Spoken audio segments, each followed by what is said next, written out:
Welcome back to another episode of BestowCast. Believe it or not, I'm here in OSI Studios, and Mr. Lobo won't let me leave until we do a podcast of some sort. Yes. To sort of fill that void, that empty void. That's right. We have a void right here, a giant void. Of that show that I can't talk about because of the restraining order from Mr. Allen. Yes. Well, like when we'll be able to talk about all of it once our 2-year break ends. Yes. Well, and it has to be, it's all this Star Wars that we weren't allowed to talk about for however many years. What was it? Was it 4 and or 6 years? 4 and or 6 podcast years. We were so close to that 4-year anniversary. How many nanoseconds is that? Mando seconds? Was it a Mando second? Mando seconds because we can talk about Star Wars. I'm so excited. I'm eating a quesadilla. We're throwing it on the floor. Throwing a quesadilla on the floor. I'm drinking Coke Zero. Mm-hmm. I mean, it's a typical Star Wars thing. When we were able to talk about Star Wars, it always was like 6 episodes. Reference the Book of Boba Fett and Book of Boba Fett was epic. Because we broke down every episode. Yes. And then for the 2 episodes that didn't have Boba Fett in them. I think for Book of Boba Fett, I was here in the studio 1 year ago to record the exact same thing that we did for Fangora. Am I allowed to say that? Yeah. Am I allowed to say that? Yeah, you can say that. Yeah. So another year by, and we're here to record Fangora. Wow. We recorded the Fangoria Chainsaw Award intros. And then we hung around and recorded the Book of Boba Fett. Yes.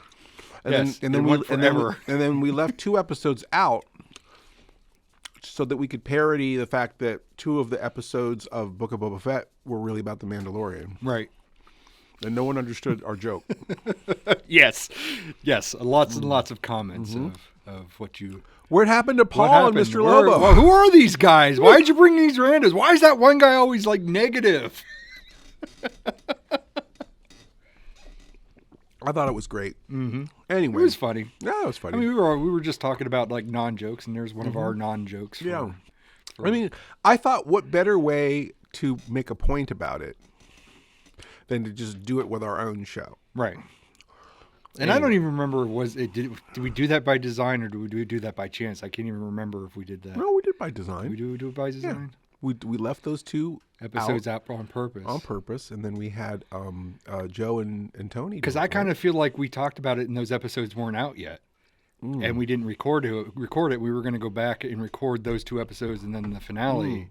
And then I think we decided, we'll record the finale and then we'll just record the other, have that somebody else. I guess we decided on it somewhere in the middle. Somewhere. Maybe. I don't know. But we're talking about a faulty-year-old memory. So. I guess. But, The Mandalorian, I think the first season is still the best season, in my opinion. Because it's not... they didn't know what they had at that time.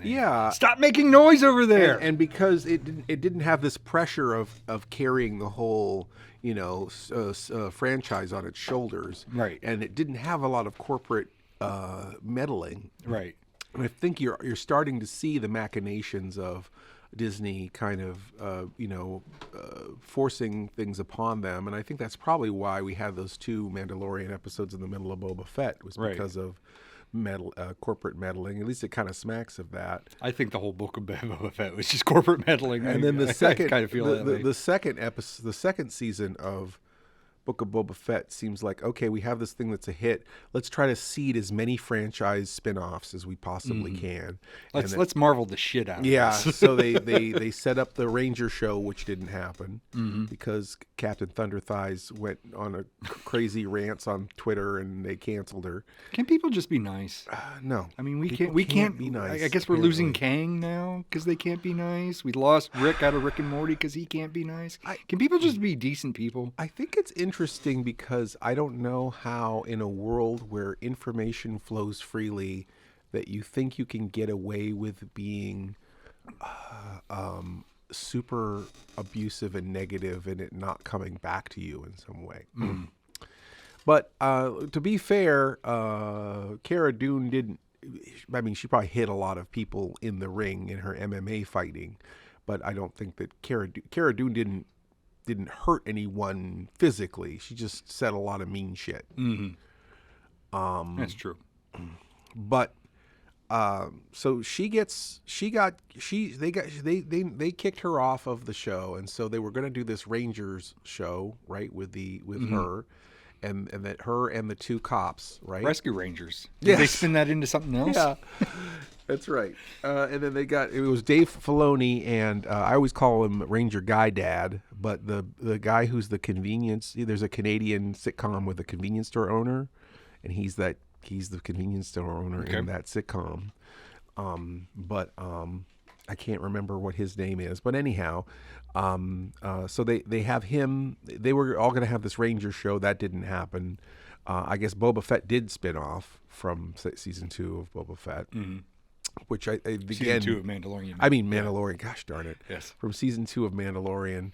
And see, at least we're here to catch each other. When I do this alone, I don't catch it until I'm editing, and I'm like, darn it! Why did I say the wrong name? I guess it's just going to be that way. Yeah. I'll just answer the comments. But I mean, Boba Fett came on strong, and that Fennec Shand and Boba Fett came on strong in those episodes. People liked them, and then they tagged the whole season with this, like, I want to say, it just seems like a Saturday Night Live sketch, or not even Saturday Night Live, like College Humor or something, where Boba Fett shoots Bib Fortuna and takes over the throne, Jabba's throne. Yeah, and I was hoping that would jack all the prices up of all those Boba Fett things that I owned.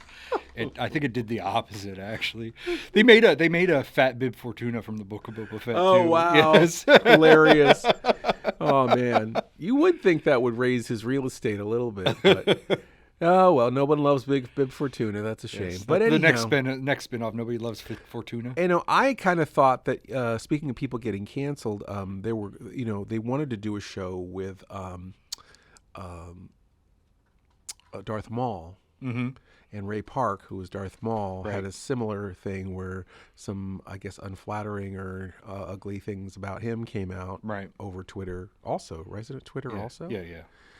And so they go, oh, well, we're not going to do anything with this guy now. Yeah. And so it's like, well, we've got all this sort of crime boss stuff that we were going to do. Right. And I feel like they just sort of decided, okay, well, maybe Boba Fett could be our crime boss instead of... I feel it's partially that and partially we wanted to do a Boba Fett show. Disney didn't want to do a Boba Fett show, so we made the Mandalorian show out of Boba Fett. Mm-hmm. And now Disney changed their mind once a Boba Fett show, and Jon Favreau was like, shit. Yeah, well, we already have a character who's doing all our cool bounty hunter business. He was doing all that stuff that and Boba then Fett what, was supposed to do. Are we going to have 2 shows with guys doing the same sort of bounty hunter business? Then you have Boba Fett undercutting Mando, right? Mm-hmm. Which is their new kind of favorite character.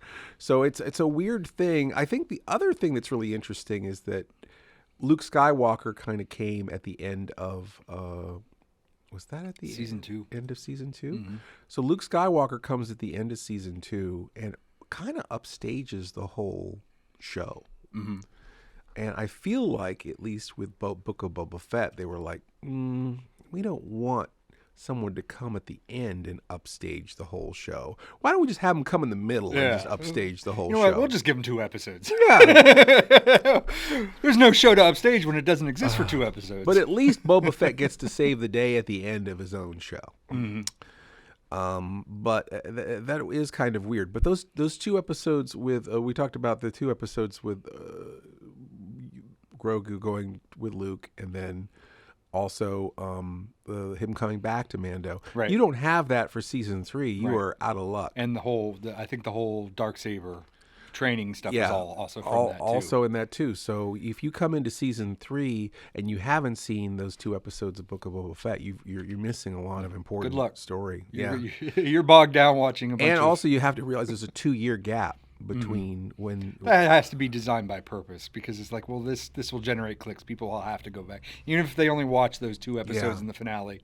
They have to go back to figure out what the hell's happening if they weren't paying attention. You really kind of have to watch those 2 episodes.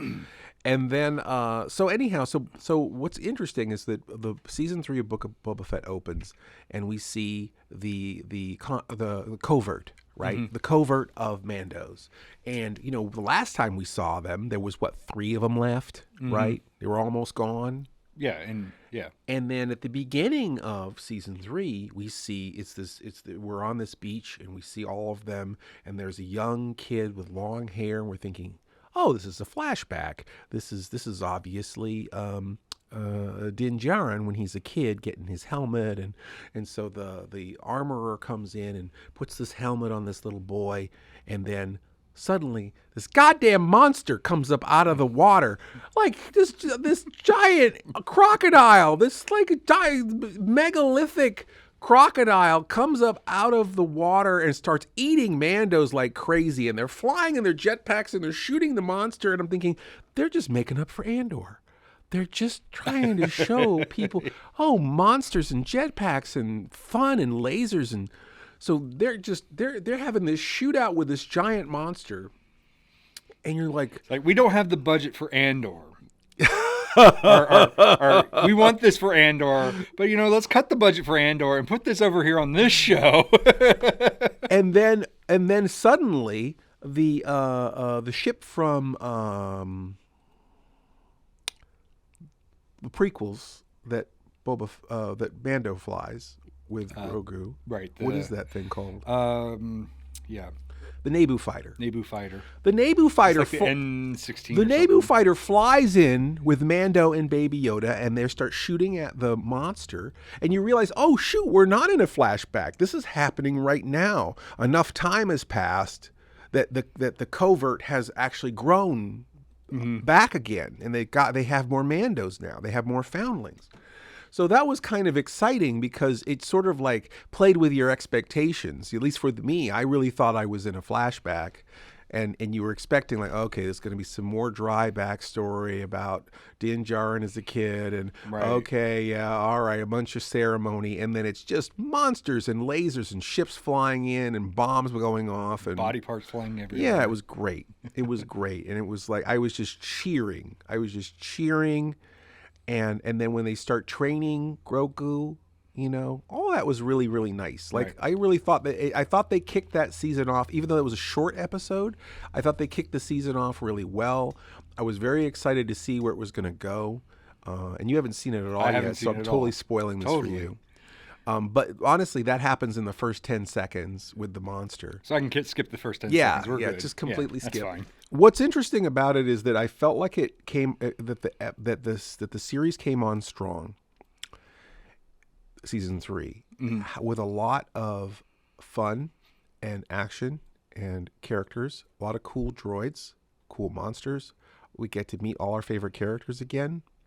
There's kind of a glimmer of hope of some favorite characters coming back.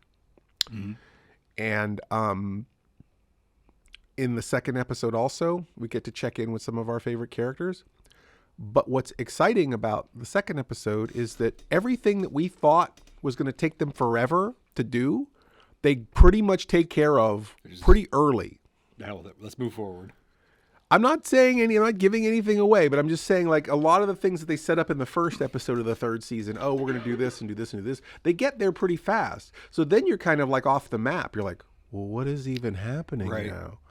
And that's kind of where are we now? That's kind of exciting. Whereas I think a lot of the fans were angry at that, where they're like, "Oh, well, this all happened so quick," and it's like, yeah, but do you really want to see like everything fitting together a piece at a time of something you know exactly is going to happen?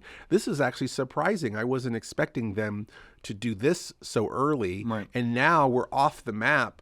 And there's new challenges coming in for them, a new story coming in for them, and it's just not a bunch of just checking off boxes. Oh, he's going to do this, and then they're going to do that, and then they're going to do this, and then they're going to do that, and then at some point we get to the thing that people think suddenly people start turning on this season, like where almost every other article I see is someone saying, "Oh, they really blew it. Mando's the season 3 is terrible." And then you get that all the damn time. I guess you do. I think my podcast is formed around everybody bitching and then me just bringing in that bitchy stuff and kind of dealing with it. So and I had nothing to bitch about until I have something to bitch about. I do kind of feel like the most recent one that I saw, with the one that we were talking about with celebrity cameos. Yes, that's the thing that I'm going to bitch about. I do feel like that Star Wars was never about star power. Yeah.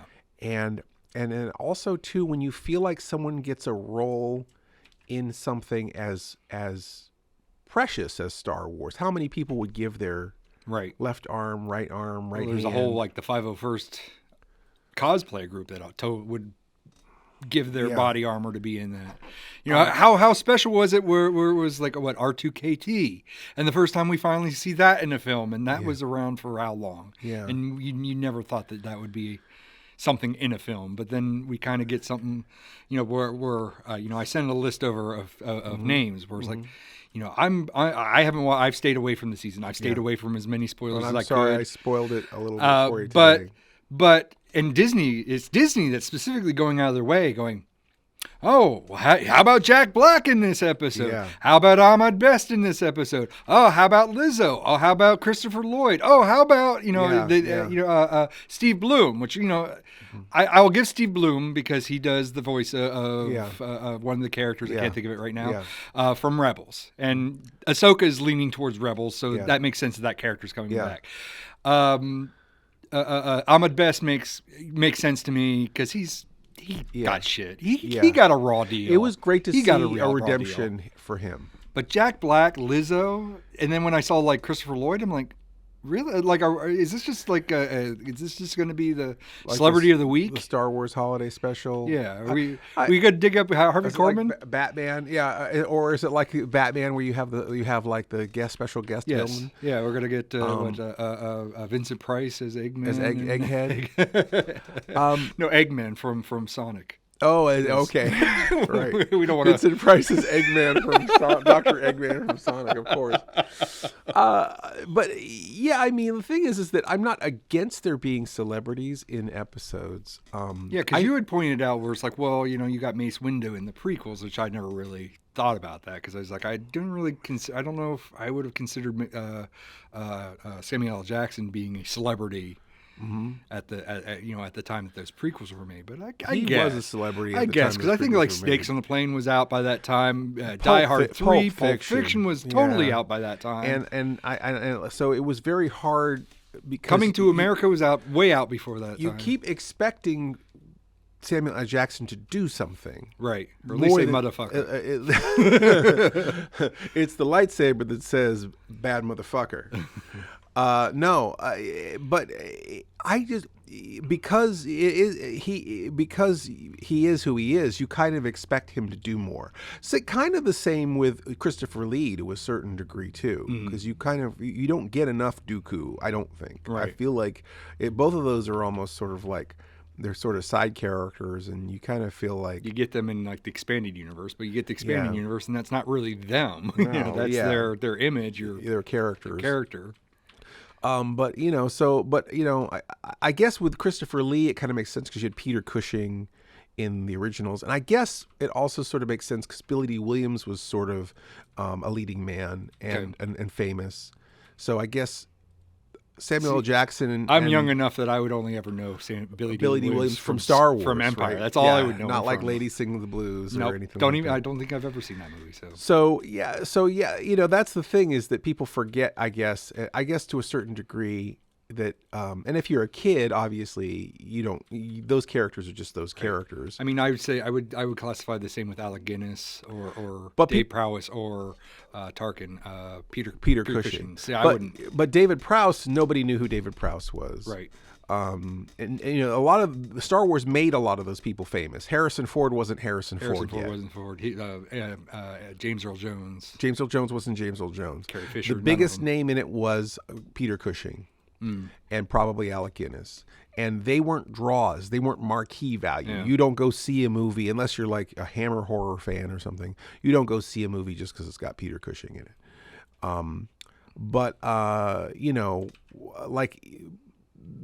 just casting on star power, and especially when you hear Dave Filoni going, oh yeah, my kids really like Lizzo. And it's just like, okay, so your kids really like Lizzo, and Lizzo's a fan of Grogu. So because there's super fans on Twitter and... You know what I mean? It's just like you're just going to put a celebrity in there. And what I really thought about it, it's like what those two characters do function as is that there is sort of a mystery brewing, and they're so distracting that it's hard to guess who done it. You know what I mean? Right. And if you're going to do something like that, if you're going to have Christopher Lloyd, and if you're going to have Jack Black, they should have maybe, but had like, I don't know, someone funny. Have Whoopi Goldberg in there. Or have, you know. What, Jack Black isn't funny enough for you?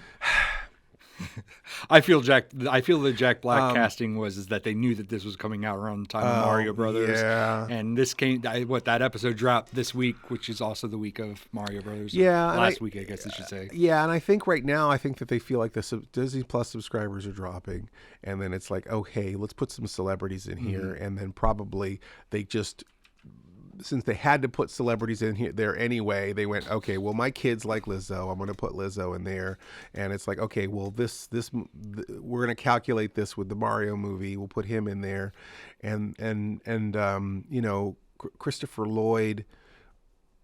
I like Christopher Lloyd, and I think people are very nostalgic toward Back to the Future right now because it's the anniversary, isn't it? Yeah. It's coming anyway.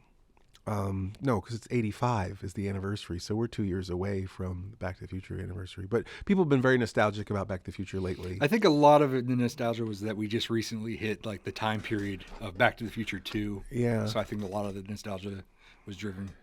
I guess so, but wasn't that 2015 though? That was a way. But I think we're still in the fumes of that. Still in the fumes of that. But because we're past that now. It's really kind of like. It's weird. It's amazing how old he is. Like that was the thing that was kind of arresting about him in that episode. It's like, whoa. And what's interesting to me is that, like, you know, Christopher Lloyd, who's arguably the best actor, has the least amount of business. Jack Black, who's maybe the second best actor of that, has the middle amount of business. And the most amount seems to be going to Lizzo, who is not a strong actor. And you know, but to be fair, Cara Dune is not a strong actor. That's true. She was terrible, you know. But so that's sort of, I guess, contradictory. And then Ranger Guy Dad, which I can't remember what that guy's character's name is, but one of the Ranger cop guys. The other guy, because the opposite X-wing pilot is Dave Filoni. Yeah, and he's not gonna. You were saying that Jon Favreau is having issues because he cast himself, and he's kind of had to step down. So I don't think Dave Filoni would be doing the Ranger Dad. So the poor Ranger we were supposed to have 3 Rangers. Now we got 1 Ranger, and they're giving him everybody's business. You could tell, because like there's the other female MMA fighter who was with Moff Gideon, and clearly at some point the plan is to put what I call Major Jawline up against Captain Thunder Thighs, which is what I call Cara Dune. They were going to put these 2 lady MMA fighters together at some point, and they were going to fight each other. Right. But now they don't have that. So now we've got, you know, these kind of terse moments between Major Guy Dad and the lady MMA fighter. And it's like, clearly those lines were meant for Cara Dune, but she's not in this anymore. And they're giving this guy who is not a very good actor. Like when someone told me, oh yeah, he's from a Canadian sitcom, I'm like, oh, I just thought he won a contest or something. I didn't realize this guy is an actor, because like Dave Filoni's not an actor, right? You know, and Cara Dune's not an actor. She's a sports figure, you know, and that is a sci-fi tradition of having people in your thing who can't act. Right. In Star Wars, there's quite a few people who can't act. Right. A lot of people say Hayden Christensen still can't act. So. And Star Wars dialogue and Star Wars business is deceptively easy or deceptively hard. Am I saying it backwards or forwards? It seems like it would be really simple, but Star Wars dialogue and Star Wars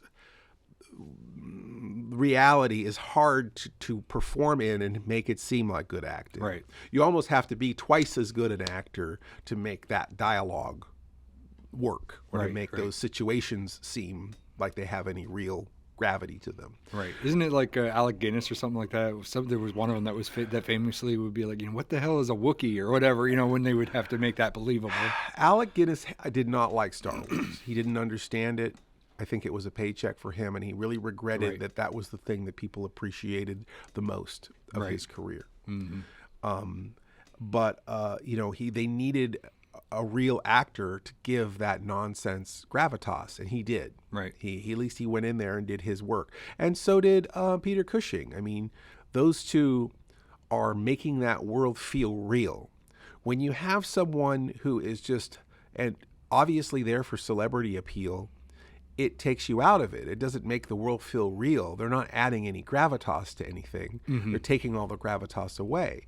And, I'm thinking Lizzo must be the most charming, wonderful person to know in real life. Right. Because they gave her so much business. Like Baby Yoda is flipping up in the air and landing in her arms, and she's feeding it, and they're playing games together. And it's like, that should be a role for some kid with cancer. They should give a kid with cancer that role as a Make-A-Wish, because she just got to do everything that every single person wants to do with Grogu. Right. And that my thing with Lizzo is like, so I assume she's a singer. She's a flautist. She plays the flute. Yes. And the only reason why I know that is because of the negative conservative views of what happened not too terribly long ago with her. And that's the only way I know of her was because of this breaking news of negative appeal to her. So it's like seeing her in Star Wars is just like, that's weird. Like, are they picking her because of the blowback of all this other stuff? Interesting. Interesting. I won't go into details. I'll talk to you about that after. See, I'd never seen her before. I didn't know who she was. I was just taken aback by what a poor actress she was. That was my initial break with her.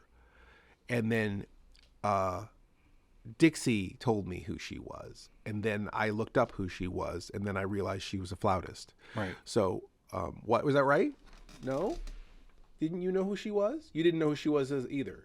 I don't know what this last thing you're saying is. Lizzo? A flautist? Plays the flute. Flutist. She is a singer.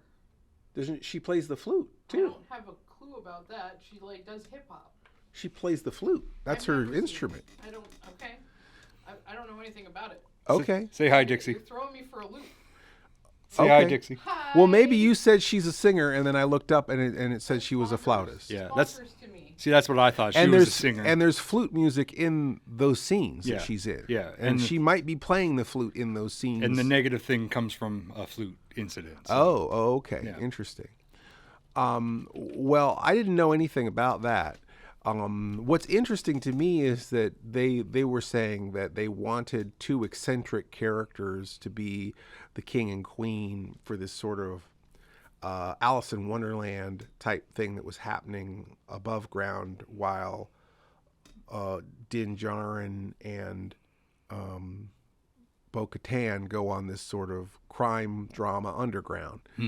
And it's like I kind of see that. I don't know why you'd want your Blade Runner mixed with your Alice in Wonderland, but is that your peanut butter with chocolate? I don't know.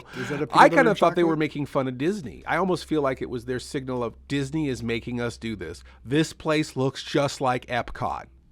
We're coming up on it in a monorail. It looks just like Epcot. It's Alice in Wonderland inside, and there's a bunch of dumb celebrities here. That's how I interpreted those This is scenes. that once a year Disney Sunday special that they always played on ABC. Where they'd bring in they would show all the new shows that were coming on to ABC, and they would have whoever was in the TGI Friday hosting it, and it was always all the celebrities. Because I remember B. Arthur hosted one year, and they had Air Supply, and they'd come in because I used to have it on VHS, and I've watched it over and over again. And Air Supply was on, and then they would run into this celebrity, and maybe if we're gonna redeem Ahmad Best, maybe we're redeeming the variety show too. Maybe they kind of already call back to the holiday special frequently. So maybe this is one more step in that direction, in those troubled waters. I felt like my only problem with it, honestly, is I felt like they gave her a little too much, which made her look bad.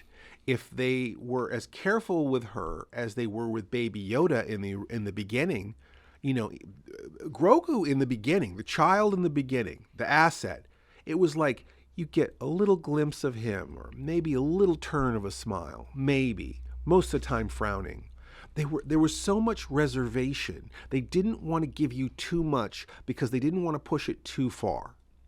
And they were really, really good about giving you just the right amount of that character without making it saccharine and break the show.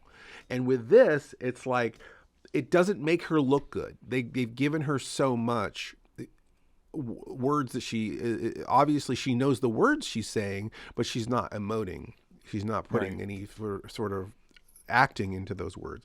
Again, we already have a couple of bad actors on the show already. I just feel like if you're just putting a celebrity in there, we could have gotten a comedian or someone or an actor, Oprah, anyone who you would believe who you would believe believes the words they're saying. Maybe Oprah turned, or not Oprah, but maybe Whoopi Goldberg turned it down because she turned down the role for Picard.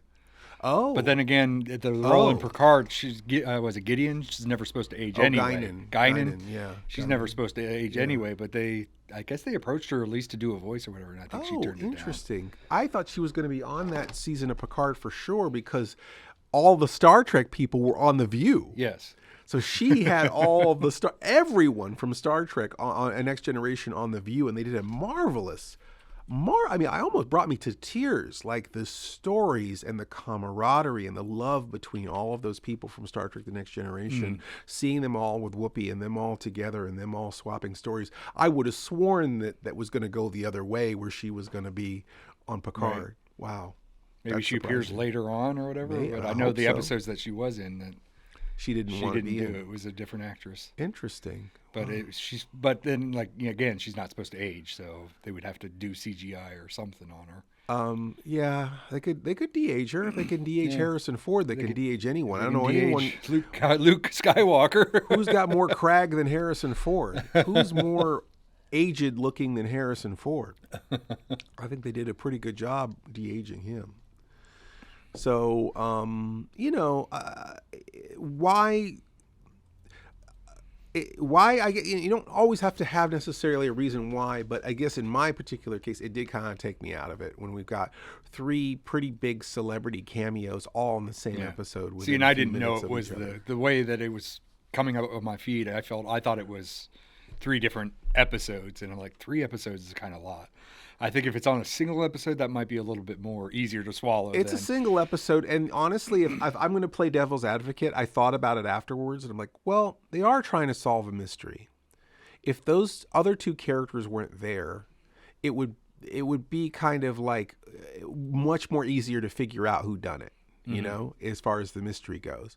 So it's actually kind of important to sort of be a little distracted and disarmed while they're doing their investigation, and to have some sort of other suspicious characters or character. Because that was the other thing, is they were giving her, she was so goody and so too good to be true, that I kept thinking, oh, she's going to end up being the bad guy. Right. You know, or they're going to have a turn with her, or something's going to happen to her, and nothing happens. She's just having fun with Grogu. Approaching our final minutes. Oh, wow. Final thoughts. Final thoughts. No more celebrity cameos ever. Ever. And if you become a celebrity, you got to drop out of the show. Yeah, that's right. If you become famous, you have to quit. Sorry. Who's... What? Galen. Looking at you, Galen Howard. Yeah. More Galen Howard. Yes. We need more city clerk. Yes, we need more of the city clerk. Again, there's 2 episodes left, and again, maybe they just wanted to have some fun before moving on to some pretty heavy stuff, and I think that's probably the case. Man, because those final 2 episodes are probably going to be brutal. Probably. That's what I'm thinking. Yeah, especially if they started hard, they're gonna probably they have to end harder than they started. Yeah. So that's what I'm thinking, is that I feel like that this was just like getting a little bit of sweetness before it just goes real heavy. Till it gets sour. Yeah. Till Disney screws it up. Yeah. I think they're gonna kill a major character, probably, right? Maybe. I guess. I don't know. I haven't seen it yet. And then the other thing is there's this bone of contention as to who is the Mandalorian. Is Grogu the Mandalorian? Mm-hmm. Is Din the Mandalorian? Is Bo-Katan the Mandalorian? Mm-hmm. Is it just a general term like, Is Boba Fett the Mandalorian? the Boba Fett the Mandalorian? Yeah. So there's obviously they're all the Mandalorian family, Mm-hmm. but is the title character not who we think it is? That's an interesting thing to. Is the Mandalorian coming? Right? Maybe we haven't seen the Mandalorian yet. Yeah. Maybe I'm the Mandalorian. We all have a tiny Mandalorian inside of us. And with that being said, good night, everyone. I have to go to the ER and have my tiny Mandalorian removed. You need to get your tiny Mandalorian checked up on. Have a good one. Say good night, Dixie.